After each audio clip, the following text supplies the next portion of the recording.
నమస్తే friends, welcome back to SVS23 life style. ఈరోజు మనం ఈ వీడియోలో చాలా రుచిగా క్రిస్పీగా చేసే కార్న్ పకోడాని ఎలా చేయాలో చూపించబోతున్నాను. స్వీట్ కార్న్ అనేది అందరికీ అవైలబుల్గా ఉంటుంది. ఈవినింగ్ టైంలో చాలా టేస్టీగా ఈ స్నాక్ని ప్రిపేర్ చేసుకోవచ్చు. చేయడం కూడా చాలా ఈజీ, రుచి అయితే బాగుంటుంది. మీరు కూడా నా స్టైల్లో ఇలా కార్న్ పకోడాని ట్రై చేయండి.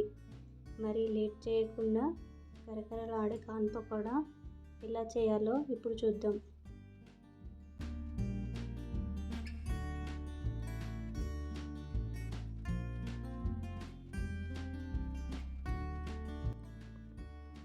కార్న్ పకోడా చేయడానికి స్వీట్ కార్న్ని తీసుకున్నాను.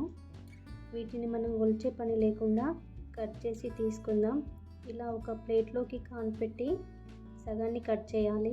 అంటే ఒక్కొక్క కార్న్ని 2 టైమ్స్ కట్ చేసే విధంగా చేయాలి. ఇలా కట్ చేసి తీసుకోవడం వలన మనం ఆయిల్లో కార్న్ పకోడా వేసేటప్పుడు పేలకుండా చాలా ఈజీగా చేసుకోవచ్చు. చూడండి, మనం కట్ చేసి తీసుకోవడం వలన ఎక్కడ వేస్టేజ్ ఉండదు. ఇన్ కేస్ మీ దగ్గర ఒలిచిపెట్టిన మొక్కజొన్న ఉంటే లైట్గా కట్ చేసి తీసుకోండి.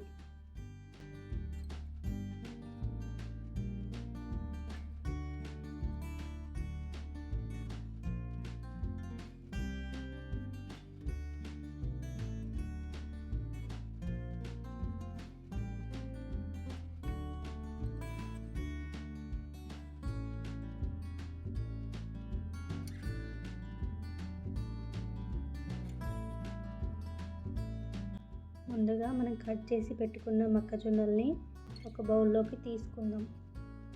ఇందులోకి ఫ్రెష్గా దంచిన అల్లం వెల్లుల్లి పేస్ట్, ఉల్లిపాయ ముక్కల్ని, అలాగే సన్నగా తరిమిన కొత్తిమీరని, రుచికి సరిపడా ఉప్పు, కొంచెం ధనియాల పొడి, 1 టేబుల్ స్పూన్ కారంని తీసుకొని బాగా కలపండి. కాస్త ప్రెస్ చేసినట్టు కలిపితే వాటర్ అనేది చక్కగా ఊరుతాయి. ఇలా 2-3 మినిట్స్ ప్రెస్ చేసుకుంటూ బాగా కలపండి.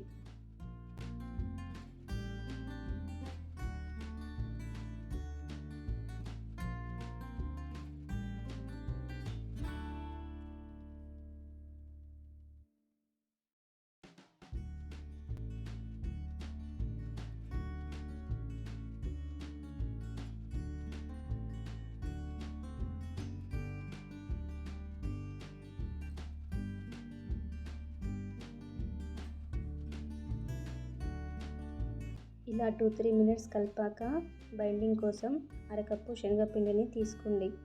అలాగే మనం చేసే కార్న్ పకోడా క్రిస్పీగా రావడానికి 2 టేబుల్ స్పూన్ బియ్యపిండిని తీసుకొని కాస్త ప్రెస్ చేసినట్టు బాగా కలపండి.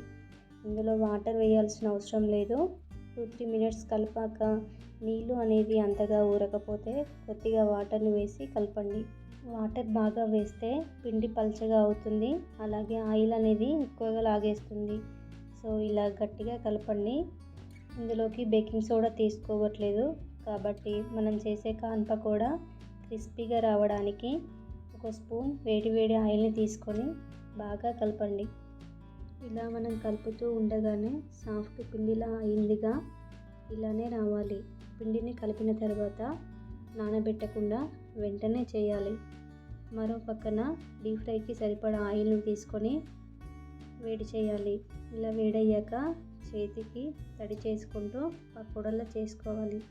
దీని వలన ఇందులో ఉన్న మొక్కజొన్నలు విడిపోకుండా మంచి షేప్లో పకోడాలు వస్తాయి. ఇలా ఆయిల్లో సరిపడా పకోడాలు తీసుకున్నాక వెంటనే టర్న్ చేయకుండా 1 లేదా 2 నిమిషాలు ఫ్రై చేయండి.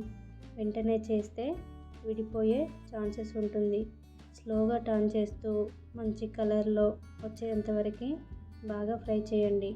ఇలా మంచి కలర్ వచ్చి క్రిస్పీగా అయ్యాక ఆయిల్ నుంచి తీసుకుందాం. ఇది చాలా ఈజీగా చేసుకోవచ్చు. ఈవినింగ్ టైంలో స్నాక్స్కి బాగుంటుంది.